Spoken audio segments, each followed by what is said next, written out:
नमस्कार, केडी महागुरु वास्तु कुंडली में आपका स्वागत है। मैं कमल दीक्षित आपके साथ एक नया विषय शेयर करने आया हूँ। आज की दुनिया के अंदर हाई राइज बिल्डिंग का कल्चर लागू होता जा रहा है।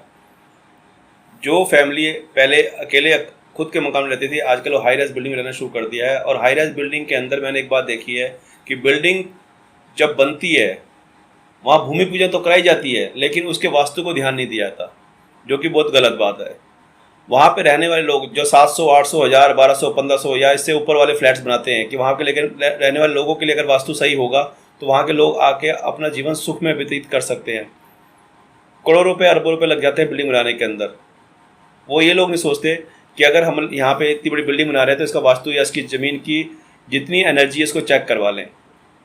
मैं तो देखता हूँ कई जगह बिल्डिंगें अंडर कंस्ट्रक्शन पड़ी हुई है, कई सालों से पड़ी हुई है। उसका रीज़न ये है कि वहाँ का वास्तु खराब है, वहाँ की दिशाएं खराब कर रखी है, वहाँ की नेगेटिव एनर्जी प्रोड्यूस हो गई बहुत ज़्यादा।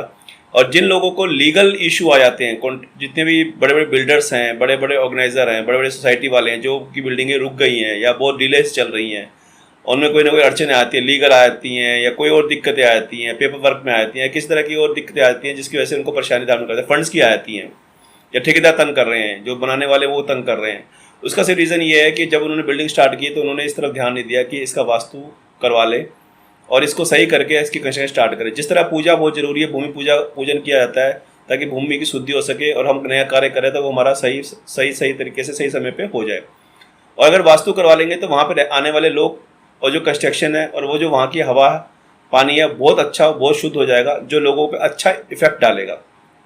मैंने पिछले कई महीनों से कई सोसाइटियों का मैं भ्रमण कर रहा हूँ, उनके एनर्जी चेक करने की कोशिश कर रहा हूँ कि वहाँ पे क्या चीज़ है, लोग कैसे रह रहे हैं, क्या कर रहे हैं, क्या नहीं कर रहे।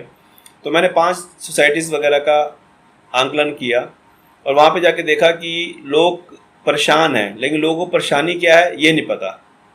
लोग सिर्फ अपनी कुंडली को या भगवान को दोष देते हैं कि शायद भगवान की यही मर्जी होगी या हमारी कुंडली में ये होगा या हमने कोई बुरा कर्म किया होगा पिछले जन्म में, उसका भुगतान कर। पर ऐसा नहीं है। जो कल्चर आज की डेट में चेंज हो रहा है हाई राइज बिल्डिंग के अंदर, तो हम लोग अपने वास्तु के अंदर ये देखते हैं कि कई चीज़ें एनर्जी इसलिए एक्टिवेट हो जाती हैं कि जो उसका जीना, जो उसकी टॉयलेट, जो उसकी किचन्स, वो एक ही ट्रैक पे चलते हैं। लेकिन वो ठेकेदार इसलिए बना देता है या बिल्डर इसलिए बना देता है कि वो नक्शा बनाया रखा है, ऐसे ही पास हुआ है। लेकिन अगर उसको उस जगह पे अगर वो किचन को, टॉयलेट, बाथरूम को वास्तु के हिसाब से बनाए तो वहाँ कई जगह कई बीमारी, कई दिक्कतें, कई पैसों की परेशानियाँ सब हल हो सकती हैं। वहाँ पे जो आने वाली फैमिलीज हैं उनको दिक्कत नहीं होगी। वास्तु के हिसाब से टॉयलेट और किचन निश्चित रूप से होती हैं, ये दिशा में होनी चाहिए। लेकिन अगर उसमें 100% वास्तु ना करके भी अगर वो इस तरह वास्तु किया, जब भी कौन सा वास्तु किसको लागू होगा, किसको लागू होगा, ये भी डिपेंड करता है, ये बात मानता हूँ। लेकिन जो एक जनरल वास्तु होता है कि नॉर्थ ईस्ट में पानी होना चाहिए, साउथ वेस्ट ऊँचा होना चाहिए, साउथ ईस्ट के अंदर अग्नि होनी चाहिए, नॉर्थ के अंदर अपना जल तत्व का ज़्यादा अवगम होना चाहिए, नॉर्थ ईस्ट साउथ वेस्ट से नीचा होना चाहिए, ईस्ट में ग्रीन होना चाहिए, जो तत्वों का बैलेंस है वो तो आप कर सकते हैं। उसमें क्या फ़ायदा होगा कि कई लोगों को 100%, कई लोगों को 80%, कई लोगों को 60% फ़ायदा ज़रूर होगा, क्योंकि आपने एक नॉर्मल वास्तु को यूज़ कर लिया।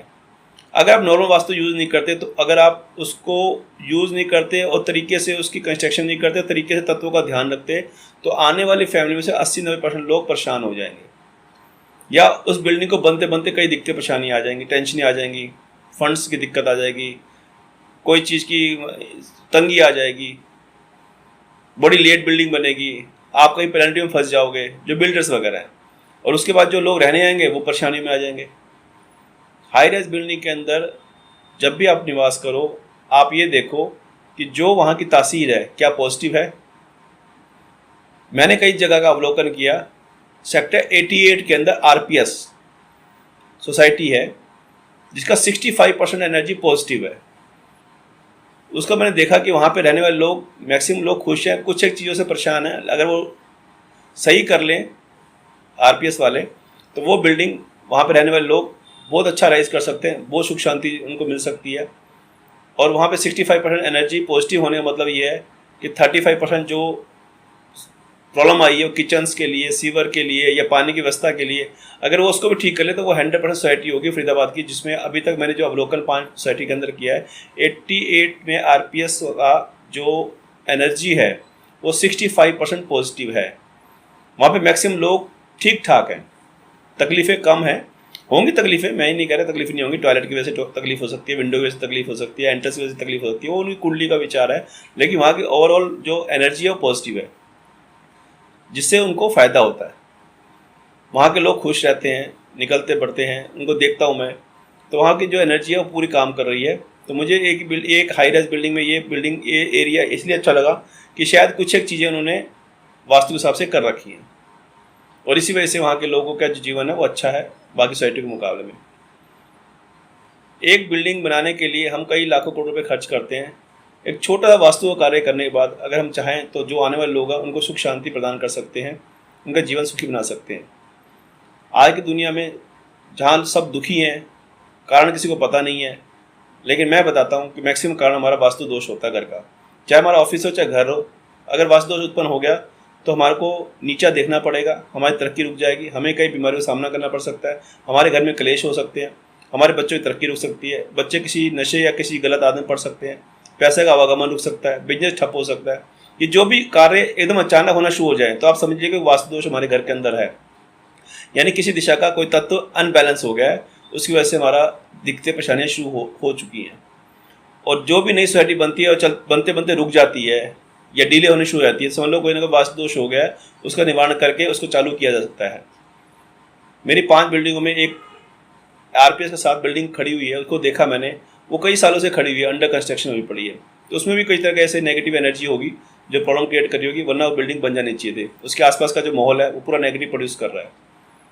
लेकिन मैं आज को ये कंफर्म करता हूँ कि जिस बिल्डिंग में वास्तु दोष का निवारण किया जाएगा और वहाँ पे लोग रहने आएंगे तो बहुत अच्छी ज़िंदगी जी सकते हैं वो लोग,